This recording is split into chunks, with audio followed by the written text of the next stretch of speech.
Okay, everyone, welcome back to another episode of the Cernig podcast today. Very, very, very special guest. I'm super excited to have Mr. Joe Posnanski on. I'll say again, because Joe, you joined me and my buddies on one of my other podcasts, Two Jocks in the Schlub, way back in, I want to say 2021 now. It's 2023. It's crazy to think that. But for those who don't know, let me just do a quick rundown, Joe, and then I'll let you do the talking because that's what people are here for. But in case you don't know, Joe has his own Substack. It's called Joe Blogs. Please visit joeposnanski.substack.com. Formerly, he wrote for Sports Illustrated, the Kansas City Star, The Athletic, among many other publications. He is the co-host of the podcast, my favorite podcast with Michael Schur, co-creator of Parks and Rec, The Good Place, among other shows that you might be familiar with. Joe is also the author of Paterno, the Baseball 100, The Soul of Baseball, A Road Trip Through Buck O'Neill's America, and his new book, Why We Love Baseball, is due out in the fall of 2023. Did I get that right, Joe? You got it right. Yes. I think I have a whole page here. I can just keep going with the accolades if you want. We can just get into the questions. It's up to you. Yeah, let's stop on the accolades immediately and get going to the questions. I love it. All righty. Awesome. Well, my first question is a heavy hitter. I'll warn you in advance, but you are part of Charlotte. I also live in Charlotte. I knew you spent a long time here before you moved away, and then you came back. Recently, the Charlotte Knights unveiled a new logo. I want to get your thoughts on that logo. How do you like it? I like it a lot, actually. I don't know how many people can visualize the logo itself, but I like it a lot. I like the new colors. I like the logo. I like the fact that Knights are actively trying to get better and improve and bring in the city. I think it's such a challenge to be a minor league baseball team. I mean, it's just such a it's always been tough to be a minor league baseball team. You have only the tiniest amount of control over the players that you get. You have only the tiniest amount of control of how long those players stay with you. You have to play by whatever rules they decide to come up with, and it's tough. It's really tough to build a fan base and an audience, and I think the people there, many of whom I know, are doing a terrific job. And Charlotte is a major league city, obviously, Major League Football, Major League, the NBA, you got Major League Soccer now. And so it's tough to be the AAA baseball team in the middle of all of that. But I think they do a great job. I really do. Yeah, overall, I love going to games there. I wasn't crazy. I guess, I don't really care at the end of the day what a logo looks like and everything, Right. but I think it is cool to have the alignment. It's got some of the same color schemes now as all the major league teams that you mentioned. So I think that brings a little bit more familiarity to everybody, and maybe that'll help draw some fans and everything, because it is a more affordable experience and still fun, even though, like you said, there's those challenges. Yeah, I look, it feels major league-ish. I mean, it's a Yeah. great stadium. It's right downtown. It's a cool atmosphere. It really is. And I like that. I like cities that go with one color scheme for all of their teams. I love it that everything in Pittsburgh is black and gold. I think that's an incredibly cool thing. And Charlotte has this, I don't know that I love the Charlotte teal thing that they've got going, but it's too much a part of the city now to back off now, and so I like that they sort of jumped in with everybody else on the color scheme. Sure. Yeah. I was thinking about Pittsburgh too. That's funny that you Yeah. mentioned that. So, not to embarrass you again with the accolades, but one of the things I'm most curious about in talking to today is a little bit more about your journey into becoming a sports writer, and how you got that start and where that love and that passion came from. Can you walk us through, the early days, like what made you decide that you wanted to be a sports writer to start? So much of what happened to me was pure luck and circumstance and weird coincidences. I mean, I we moved to Charlotte. This is the first time I lived in Charlotte. We moved here when I was in high school, and I literally had no earthly idea what I wanted to do with my life. I had no clue. I went to UNC Charlotte to study accounting. That was going to be my original thing. Was I went as an accounting major, and I don't know if I told this story on the podcast last time, but it's true. I remember very vividly the day that I realized I wasn't going to be an accountant. I used to take the city bus. I lived at home, and I used to take the city bus to college, and I was taking the city bus home, and we were driving by like a business park, and there were people outside, and they were smoking and talking, and I remember looking out the window and seeing all those people, specifically seeing the people themselves, and thinking to myself, that's never going to be me. That is never going to be me standing out there, holding a satchel and smoking and talking about numbers. That's just never going to be me. And coincidentally, that was the day I failed out of accounting. So it worked out really effectively. And the timing was great. So I went home, and I had a typewriter that I had been given as a gift by my mother, this electric typewriter. And I bring it up because I specifically, right now in my office, right next to me, I have an electric typewriter that I love working on. So I had an electric typewriter, and I thought to myself, I'm going to send out a bunch of letters to a bunch of people across a wide variety of jobs and options, and just tell them, and I think the letters basically were like, "Hi, my name is Joe Posnanski. I'm a high school. I guess I was in college then. I'm a freshman in college, sophomore in college, and I literally have no idea what to do with my life. And your job seems cool." So that was literally what I did. And so I wrote to a bunch of people. I wrote to Bob Costas. It's something that we've laughed about since then. But I wrote to a bunch of people, and one of the people I wrote to was the then sports editor of the Charlotte Observer, a guy by the name of Frank Barrows, who's no longer with us. And I found his name and address in the paper, I guess, and I sent him a note, and he called, or I guess he called me.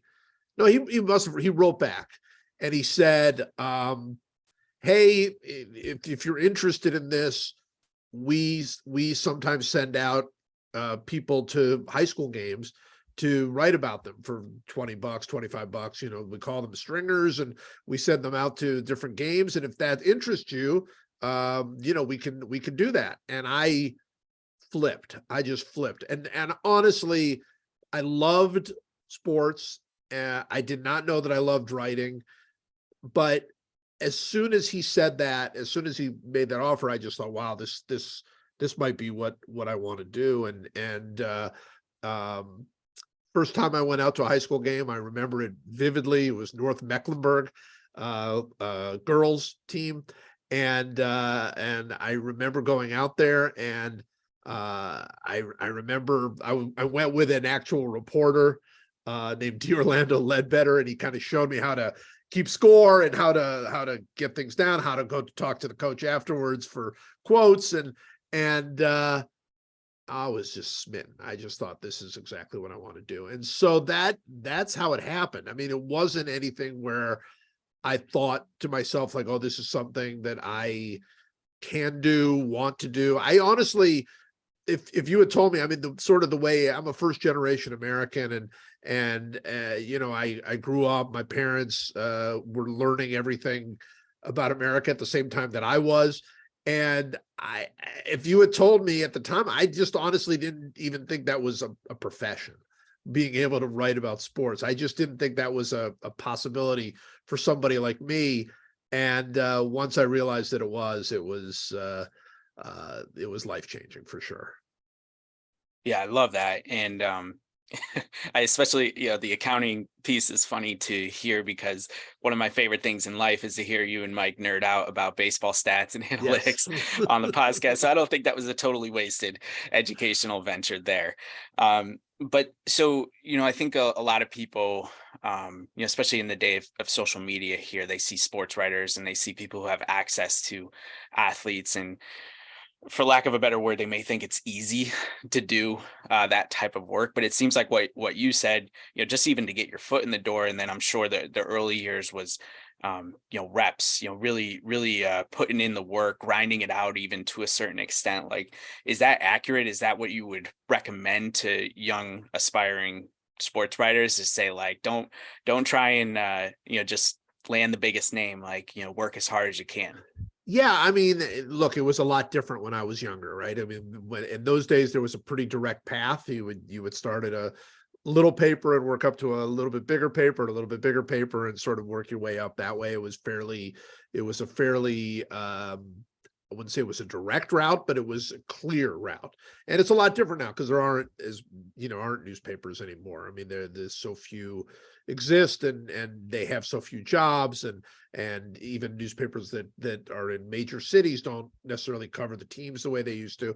But yeah, for me, I think one of the things that I had to learn very, very quickly was that I needed to put every bit of my enthusiasm into every single story that I did.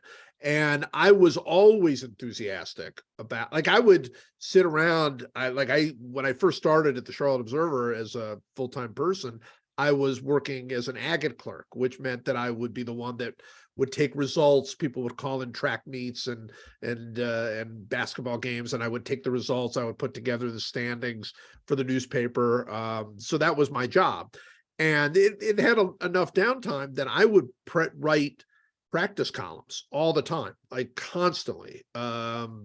Just write about, but it was always about big stuff. It was always about things that were in the news, major league sports, big things that were happening. And every now and again, I would get an opportunity to do, a big story. I remember while I was as an agate clerk, I wrote a story about how hard it was to win on the road in the NBA, and ended up talking to a bunch of NBA coaches and all of that. So that kind of thing was always easy because it was like, this is everything I could have dreamed. But I realized fairly quickly, I hope, that I needed to put the exact same enthusiasm into, when I covered a local softball team, or I covered a high school game, or I covered a local golf tournament. I mean, like, I had that opportunity early, and at first I think it's just natural. You're young and you're just like, oh, this is fine, but this is not what I want to do. But two things. One, very often those were the very best stories that I would come across. It's like, I've been to 25 Super Bowls, but there are not that many stories at the Super Bowl. It's cool that I've been to all those Super Bowls, but me and 500 of my closest friends, right? It's like everybody's out there writing about it. And if I'm meanwhile at a high school football game where something remarkable happens, I'm the only one there, or one of very, very few, and there's a real opportunity. And I'd say many of the best stories that I've ever written were in those environments. So I think that was the thing that I had to understand and had to learn, was that you have to just, every single story you do, you have to bring the same level of excitement, enthusiasm, curiosity. And I think that's the advice I give anybody. It's like, when you are starting out, particularly, you just bring it. Just don't ever think you're above anything, because we're not. And very often you're going to find that the very best things that you write are the things that you didn't expect to be as cool when you first started. Sure, sure. So you have what I would consider a very loyal following. There's a lot of writers, or just celebrities, anyone with a big social presence, but not everybody gets, I would say, the level of engagement that you get. Do you think that enthusiasm that you just talked about, like, is that one of the keys to building an actual relationship with your audience? I think that's right. I do. I think people sense your enthusiasm. They sense here's look, this is not I'm not saying anything new, but I think everybody looks around and sees a lot of cynicism out there in not just in sports, across the board. And some of that cynicism is people like it.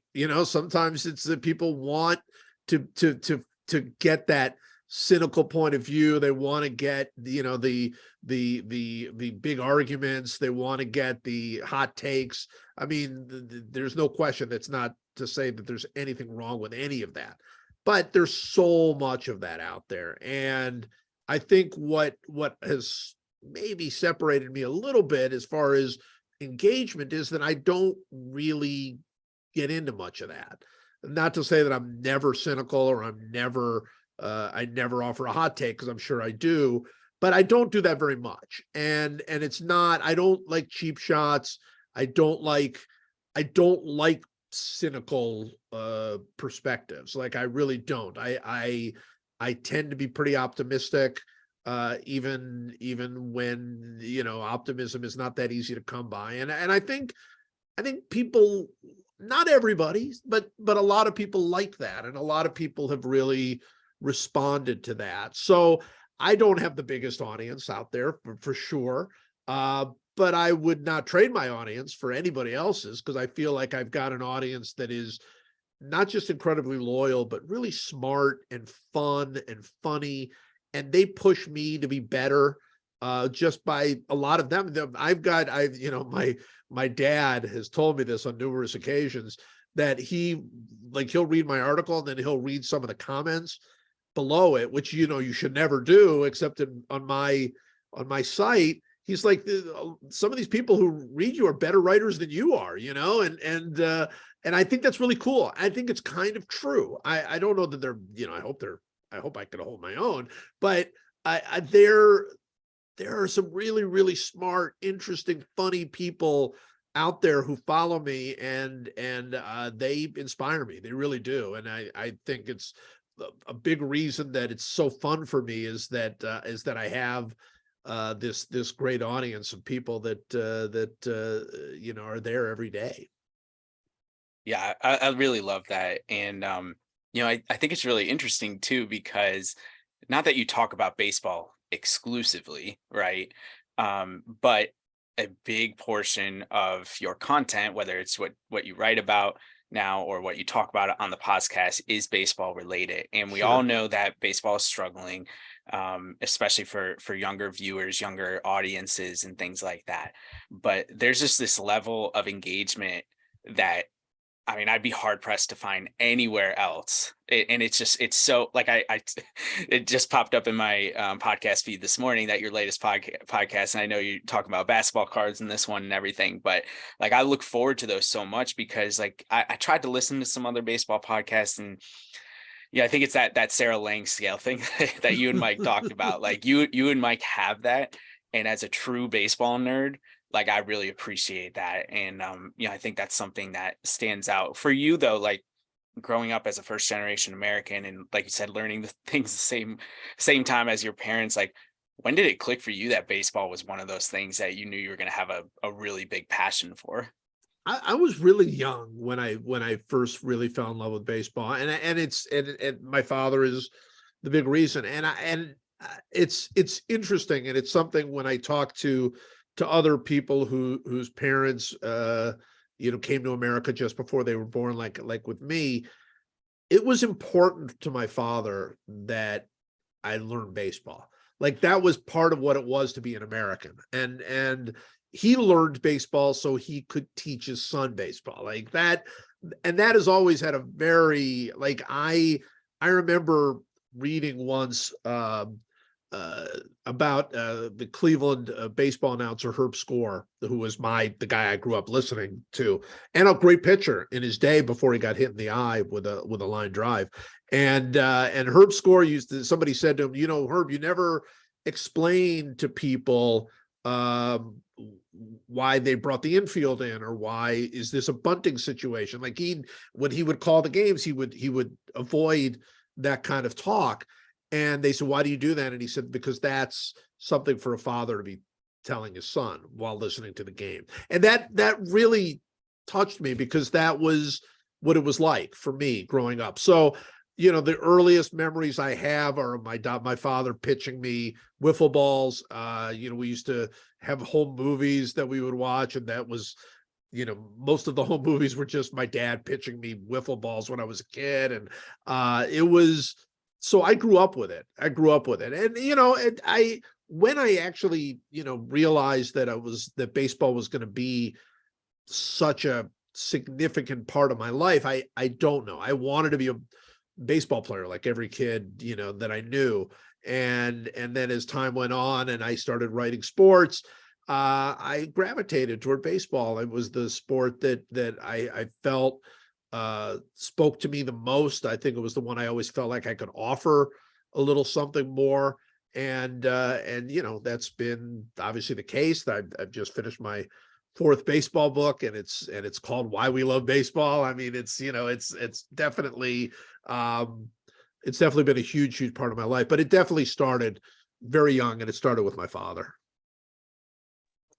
So sticking with baseball then, Joe, I know the Negro Leagues is also very important to you, and you've done a lot of work with Bob Kendrick and the Negro League Hall of Fame.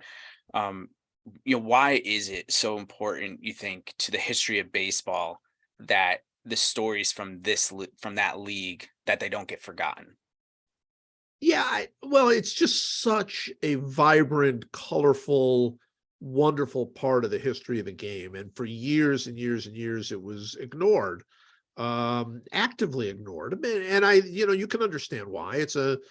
It's shameful that there needed to be a Negro Leagues. It's shameful that these incredible players never got to play, and we never got to see them. I mean, there's a real tragic element to that. And I think for years, that's part of the reason why nobody wanted to talk about it. It's like, it's just, I think in the African-American community, it was like, hey, that's a part of our past. We don't need to go back and revisit that.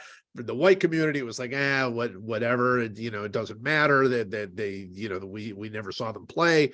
And so I think for years and years, it was completely ignored. And look, for me, the connection directly goes back to my friend Buck O'Neill. I mean, I had an interest certainly in the stories of the Negro Leagues, before I met Buck, but it was the same interest that I had in a lot of other things, and it was getting to know Buck, becoming friends with Buck, writing a book about Buck, and traveling the country with Buck, that sort of opened my eyes and heart to this whole story in a completely different way. And now obviously it's, incredibly important to me. And one of the major things in my life is the Negro Leagues Baseball Museum in Kansas City, and my friend and brother Bob Kendrick. And so that's all been something that has evolved over time, and now it's a different thing. I write a little bit about this in my book. It's different because for years it was, hey, listen to these stories, and nobody wanted to listen to the stories. Now it's different because Major League Baseball has acknowledged that the Negro Leagues were major league. And I think that some things have happened. Incredible research has been done, and so it's a lot different. And I think everybody is now aware of the Negro Leagues and some of the great players in the Negro Leagues. But it's still a story that I think is so often misunderstood and misrepresented. And so I think it's as important as ever, especially as the game looks to the future. It's as important as ever to acknowledge that this is there's a piece of the Negro Leagues that there's the tragic piece we've talked about, but there's also a piece of the Negro Leagues that was this joyful baseball that really express how this game is the true national pastime. It's the true sport across race, across gender, across everything that we lose sometimes. And so I think that the story is more important than ever. In the midst of all the projects that you're working on, I'm not sure if you've gotten a chance yet, but have you watched the Willie Mays documentary on HBO? I did. I actually had the director and Colin Hanks, who produced it. Yep. We had him on the podcast. I really liked it a lot. That's a hard doc. I told Colin this. Colin, like he's one of my best friends now. But I told him that it's hard because Willie Mays is a tough character, and especially as he's gotten older. I mean, he's dealing with a lot of health issues. And he's not a sentimental guy. Like that's not like with when you could talk to Henry Aaron, that you could really sense the warmth of him, and it's harder with Willie Mays. And so I thought they did a great job of I wouldn't say humanizing him. It's not that he's not anything less than this human person, but I think they did a great job of getting at the heart of this incredible athlete, an incredible man. And I think it's very difficult to do. I mean, he was he was number one on my baseball 100. I think he's the greatest ball player who ever lived. I think that he is someone that he was never impressed with himself. So I think that always came across that, other people were impressed, but he wasn't. And he was distant at times and aloof at times. And so I think it makes it difficult. There's not the same level of warmth, I think, that we feel for some of the other incredible players in baseball history. So I really liked the way the documentary was able to get somewhat at the heart of this incredible figure. Sure. Yeah. And I don't know if you remember this particular comment in the documentary. Also, before I get to the comment, I'm definitely going to take the audio of when you said Colin was your best friend. And I know you were talking about a different Colin, but I'm going to use that for myself. Sure, Make it my sure. ringtone. But there was a historian that they were interviewing in documentary, and he had said something along the lines that true integration would have been adding the Negro League teams to Major League Baseball, like kind of like the ABA merger and the NFL and whatever the other AFL, yeah. AFL, league was. And then you would have had black ownership in baseball. And instead, what it really turned out to be was just a poaching of all those best players, like That's right. Hank and Willie and a ton of others. And it really just crushed the foundation, of that league. I'd never thought about it before until I had heard that comment. Like, should we be talking about? I guess the question is like, Major League Baseball, they rightfully so make a pretty big deal out of Jackie Robinson and Jackie Robinson Day and things like that. But are we doing a disservice by not telling some of these other stories or being like more accurate with our storytelling? Like, do you think we should push these narratives a little bit harder? Well, it just so happens that you really crossed into one of my very big themes in my upcoming book. So the book is the countdown of the 50 most magical moments in baseball history, and they're actually, I can tell you, there are more than 50 moments in the book. There are actually 108 moments in the book, but that's a whole other thing. Obviously, I don't think I'm spoiling anything to tell people Jackie Robinson's first day in the major leagues is one of the moments in the book. But I don't write only about that moment. Every moment in the book, I have a date on there. And for the Jackie Robinson chapter, I've got 6 or 7 dates on the top, because I have the date that Jackie Robinson, April 15th, 1947, but I also have July 5th, 1947, which was the day Larry Doby, became the first American League African-American to play. And then I have the date that the first black pitcher played. And I had the date that Minnie Minoso became the first dark-skinned Latino to play in the major leagues, or in Chicago, actually, specifically. And then I had the day that the Yankees finally integrated. And then I had the day that Buck O'Neill finally became the first Black coach. And I have the day that Frank Robinson finally became the first Black manager. It's been a long journey.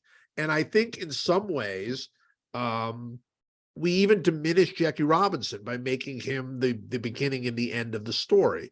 He knew he wasn't the end of the story. I mean, he spent the last decade of his life pushing for a Black manager. And I do think that there are numerous themes. I mean, you mentioned the idea of incorporating a Black team into baseball rather than just incorporating the Kansas City Monarchs.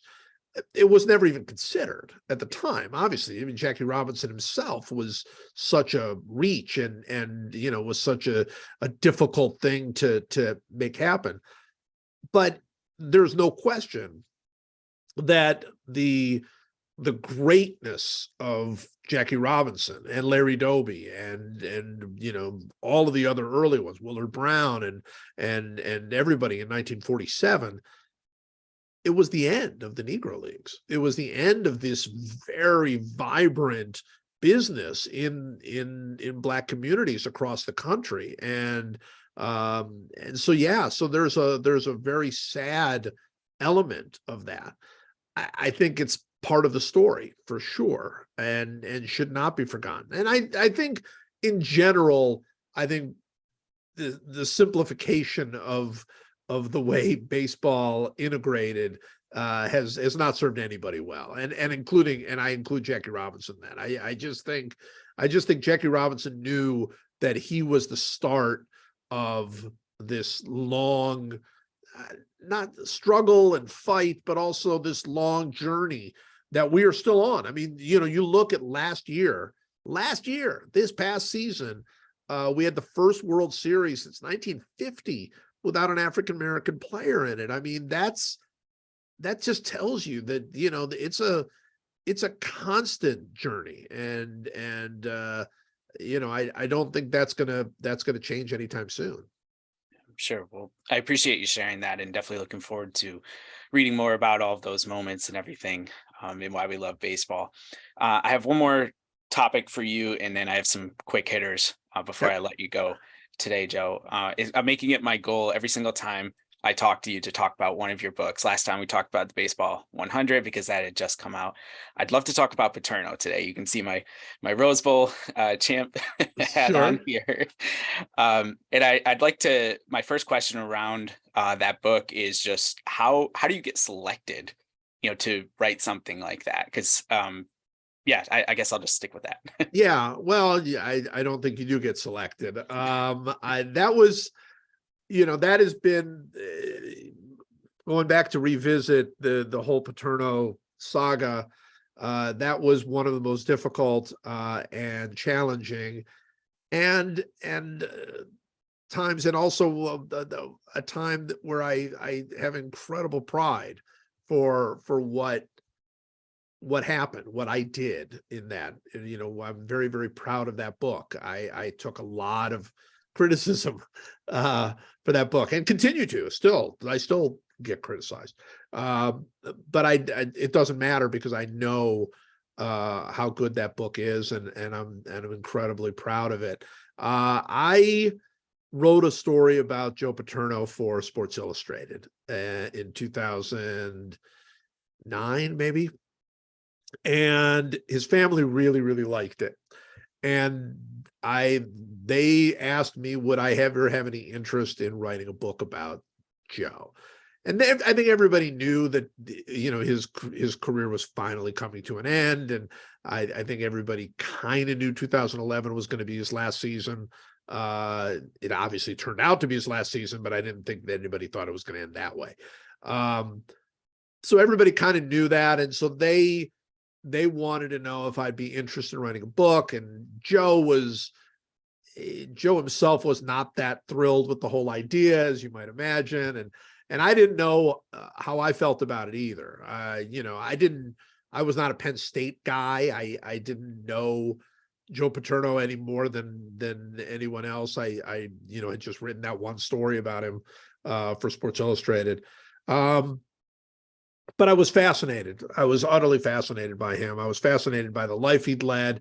All of these things that now have been overshadowed. But the guy was Sportsman of the Year. He was the Grand Experiment. He'd been with the same place for 50 years, and had built up this reputation not only as a great football coach but as a leader of men, and as the percentage of graduates of his classes are off the charts, and so on and so on and so on and so on. And of course there are all the other problems, some of the legal issues some of his players went through, and him continuing on well past when most people thought he should. And so there was a lot there, and I thought this is a really, really good book. The only thing I need them to tell me is that it's my book. I don't want to do a book with Joe Paterno, and I don't want to do a book. I mean, I want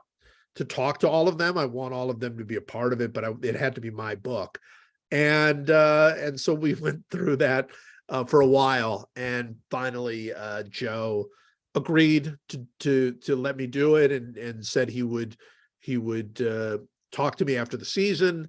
And I moved up to State College actually to write the book. And then of course I was going along writing the book, talking to all of the people around him, getting all the good and bad and everything else that was Joe Paterno. And then of course the Sandusky thing happened right in the middle of it, and suddenly I had a very different book and a very different thing to do, and it led to where it led. So had you actually, well, first I think it's so cool that from one piece, I think it just speaks to, again, like work ethic and just showing up and doing the best job you can. One piece got you the in with the Paternos Right. to write the book. I think that's really cool. Had you even started writing before November 5th, 2011, or were you still like in the process of interviewing people and just kind of putting together your thoughts for the book? Yeah, I had not written anything. I was still very much in the gathering process. I knew, I wasn't really going to spend a lot of time with Joe himself until after the season was over. I mean, that was a big part of it. He's like, don't bother me during the season. And so I had talked to I had spent hours, countless hours with his family, with his sons, with his daughters, with his wife, with people around there who knew him, with people in the community, and then of course with many, many, many, many of his former players. So I had been gathering for a long time, well, for a few months, and I had a ton. I mean, I just had a lot of stuff. But I had not written, and I don't know that I even had started thinking about how I wanted to order the book when it happened. I think I was still in that process of, is it going to be chronological? Is it going to be, am I going to start here? And I wanted to see how that season was going to turn out, because that season was going in interesting directions. So I really had not. And then of course, November 5th happened. I was actually supposed to be going to see John Cappelletti. I was literally, I think that Monday. So the indictment or whatever came down from the office on November 5th, which was a Saturday. And then on Monday, I was supposed to be going out to LA to spend some time with John Cappelletti.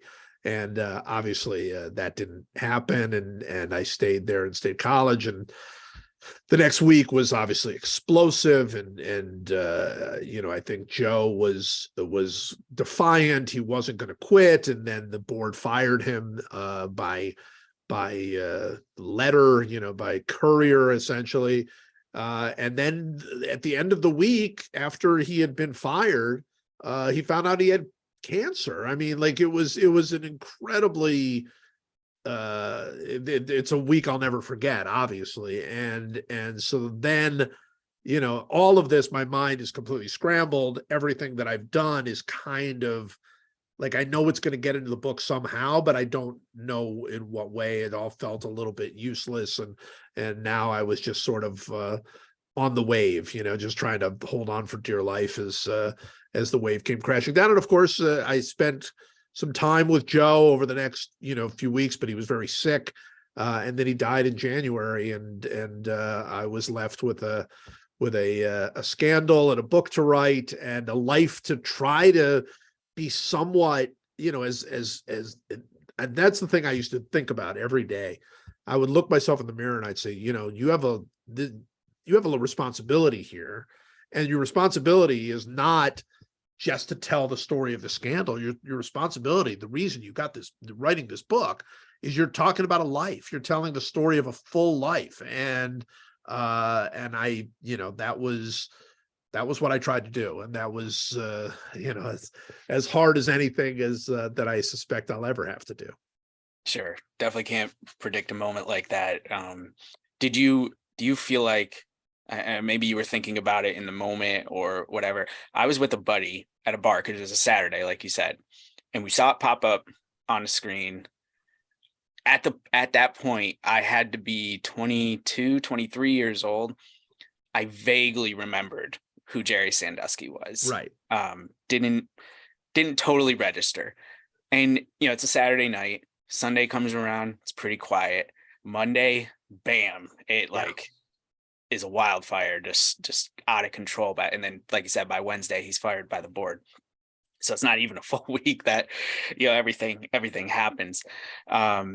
Did you when was the moment where you were like, oh, this is gonna get a little crazy? Like, did you have that moment? Or look, as soon as the indictment came down, as soon as the papers came down, I realized that something, and here's the thing I should say, I knew that I knew about the Sandusky scandal. I knew that there was, I did not know about the connection to Joe, right? I knew about the Sandusky thing. I knew that Joe had, look, he was Joe's defensive coordinator. So there might be some vague connections. And when that Saturday, when the indictment came down, the Attorney General's office basically cleared him. I mean, they basically said, like, hey, this is not about Joe Paterno, this is about Jerry Sandusky, and blah, blah, blah. And then as people started making more and more connections, people started saying, well, wait, did Joe do enough to stop this from happening? And then suddenly you had some people who were pretty opinionated about it in the police departments, and people came out and basically said that Joe had not done enough to stop it. And then, of course, conspiracy theories start coming out that Joe actually had something to do with it, and this and that and the other. And after a while, it became where you couldn't, it stopped being a Jerry Sandusky scandal and it started being a Joe Paterno scandal. Yeah. And look, there was a lot involved in that, including the fact that Joe, in my view, shouldn't have been coaching anymore. I mean, he should have stepped down already. He was in his 70s, and there was just no reason. Like, he'd done everything he needed to do. But there was a lot of good in Joe Paterno, a lot. But there was also this, I think, fatal flaw of really being unable to let go. And I think that it put him in situations where things got away from him, including the Sandusky scandal. And so it started to become about that. It started to become about that. And then, of course, he made lots of enemies through the years. And, he was very pious, right? He was very much a guy that didn't mind saying that other people didn't live up to their standards, right? And so a lot of people were more than happy to see him go down, and it got ugly. And then, of course, as a writer in the middle of it, I kind of, people started, questioning me, and so that got a little bit tougher. And I had to figure out a way to write the book the way I believed it should be written, knowing full well that after I wrote the book, there would be plenty of people who would say, that I was an apologist for him, or I was this or that. And I tried not to worry about it. I mean, I just don't know what you can do. I knew once the scandal had become clear and once Joe had gotten sick, I knew no matter how I wrote the book, people were going to hate it. At least a huge percentage of people. And that's no fun. You never write a book with the hopes that, I hope a whole bunch of people hate it. I mean, that's not exactly the dream.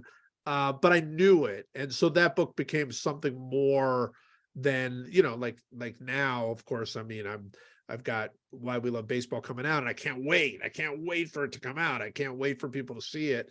And that one was much more like all right, I have a responsibility here, and a responsibility to do something, to write this book exactly how I believe it should be written, to tell the truth as I see it, and let the chips fall. But that's not the same level of excitement that you feel about writing other books, for sure. Sure.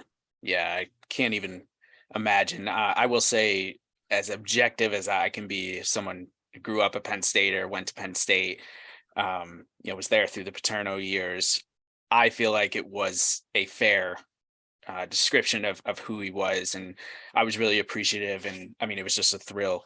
I want to ask you, because it's been 12 years since then.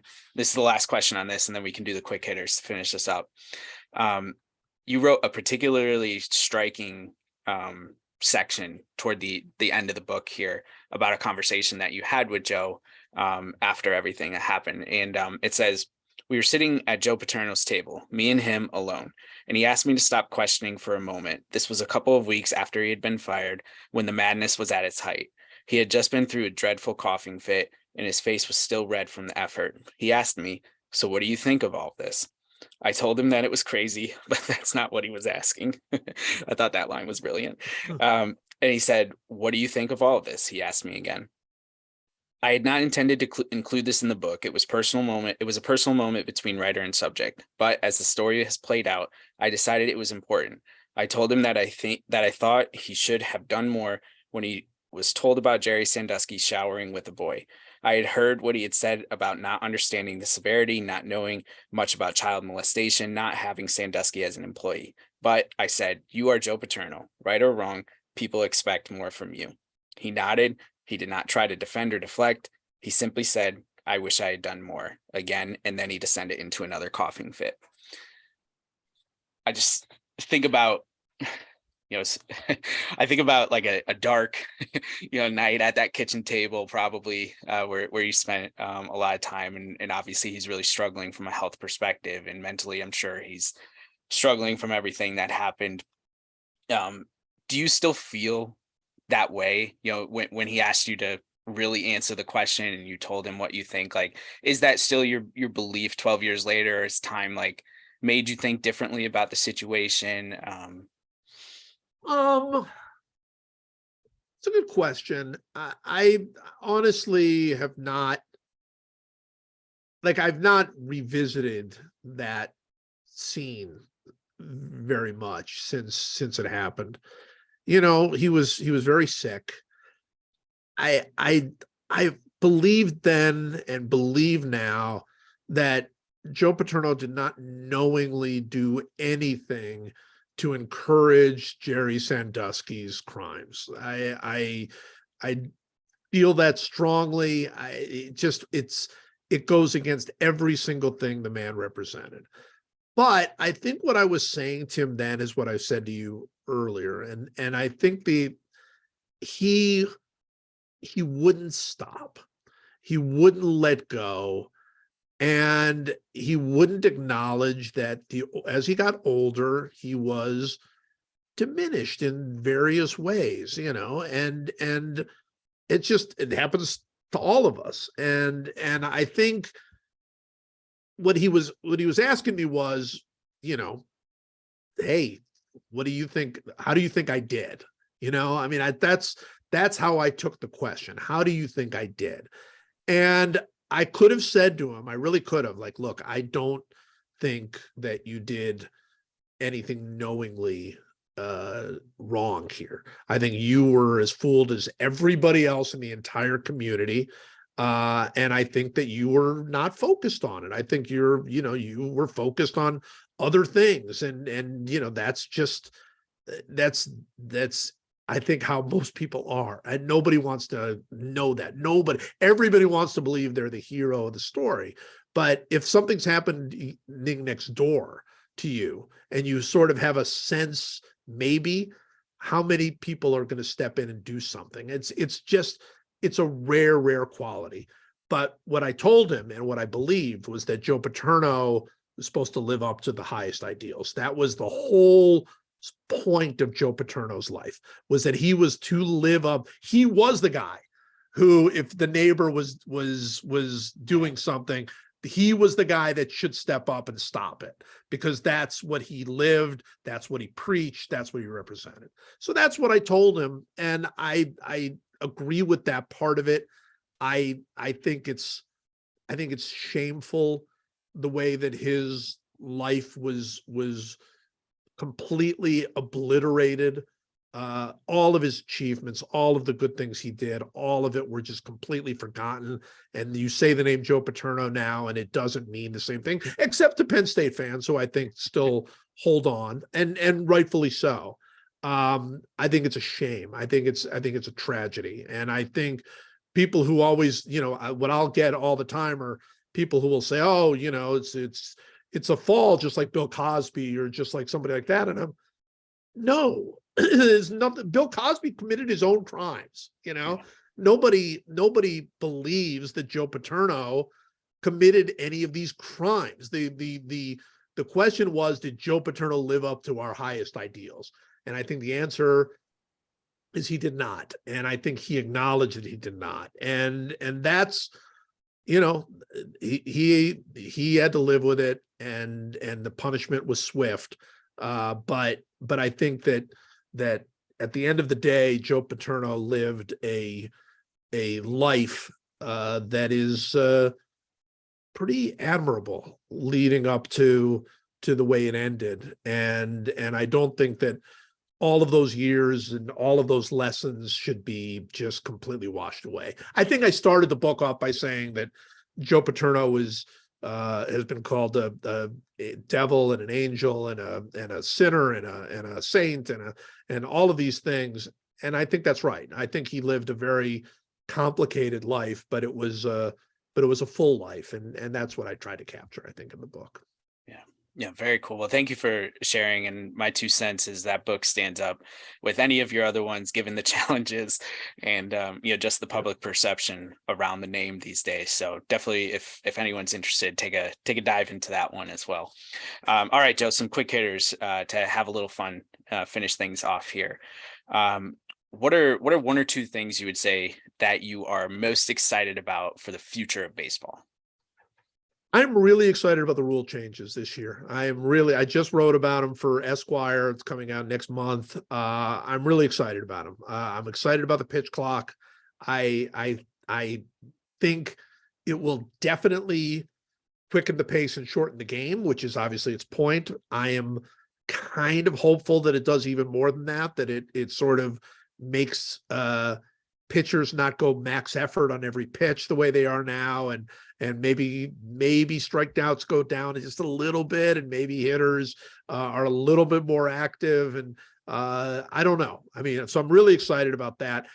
I'm even a little bit excited about the rule that there will be no shifting. Now, I've had mixed feelings about the no shifting for a long time now, in part because shifting has always been a big part of the game, but in part because I just didn't know or think that changing the rule would affect much. I mean, the guys like Joe Sheehan, who I respect a lot, believe that it's going to make things worse, because it's going to really encourage hitters, particularly left-handed hitters, to pull the ball all the time, now that there's no fourth outfielder or whatever.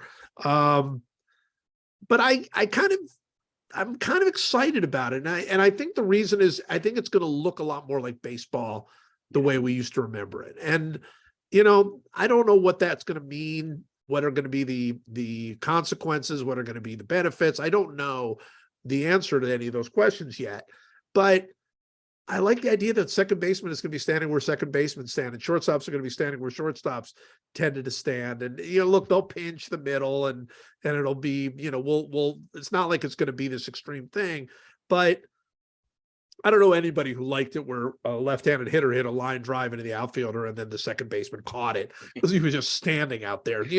That's just it's smart. It's smart baseball. I don't blame any team for shifting. But I'm interested and excited to see what it's going to look like without that. Sure. The one that would drive me the craziest is the line drive or the ground ball, hard ground ball up the middle. Oh yeah, And the guy's just standing there. yeah. Yeah, and I don't know how much of this shifting is going to change that, because literally shortstops are going to be able to stand, right almost to the right behind left. second base. Yeah. So it'll still be only 1 or 2 steps, but even that, it's 1 or 2 steps. I mean, I think when you saw a guy just standing there and fielding a ground ball when you're just ripped up the middle, you thought, okay, well, great. So their analytics team is good. That doesn't mean that's not fun baseball. I'm not rooting for analytics teams. I appreciate them, admire them. I like them. I like talking to them, but I don't want them controlling the game. I want baseball players to be controlling the game. So I'm a little bit excited about what these rule changes are going to do. Sure. All right. 2 quick hitters left. My buddies and I were talking about this. The only time in franchise history that this team has been any good is when we were kids, except for this past year because they made the playoffs. But do you think the Seattle Mariners, do you think they win a World Series sometime in the next 10 years? Yes or no? I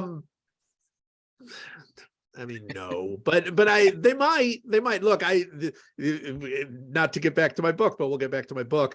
There's so many moments. I mean, when you're talking about 50 most magical moments, you are leaving out so many moments. And I went back and forth and back and forth and back and forth about whether or not to include double in the book. And that's the Edgar Martinez double that scored Ken Griffey Jr. all the way from first against the Yankees to win the 95 ALCS. And there are so many other moments that are not in the book that were probably every bit as magical and important as that moment. But it's all the Mariners have. It's all they've got.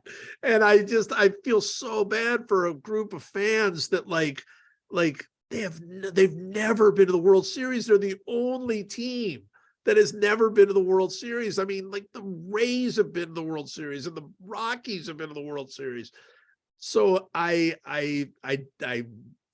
give it away, I did include it in the book because I just feel like it's this moment for this team, and I would love to see them win a World Series. And I love some of the things they're doing. I love Julio Rodriguez, and I just we'll see. It's going to be tough for them to win a World Series, though. Yeah, how crazy is that one moment to say, it's kind of sad that it's their only moment, but at the same time, it saved baseball in Seattle. It saved baseball in the city. It's true. Very cool. All right, last thing I want to show you. I made this specially for you. So on the first episode that you and Mike opened up cards on the podcast, I don't know if you remember this, but you found a Chuck Knobloch card. Sure. And you started for a minute or two talking about how Chuck Knobloch would be a perfect candidate for the raffle to get a baseball 100 style typewritten letter to whoever wins that. I want you to know that you were literally talking about me. And so I put this collage together. I counted up total. I have 34 total cards. Two autographs of Knobloch. Most of these that you can see in the collage are Knobloch. You can see in the autograph section that I have a few other random players here and there. But I was like, if Joe doesn't get anybody who selects Chuck Knobloch in the raffle, I was like, I want him to remember this, and I want him to write me, because I would love a Chuck Knobloch typewritten essay.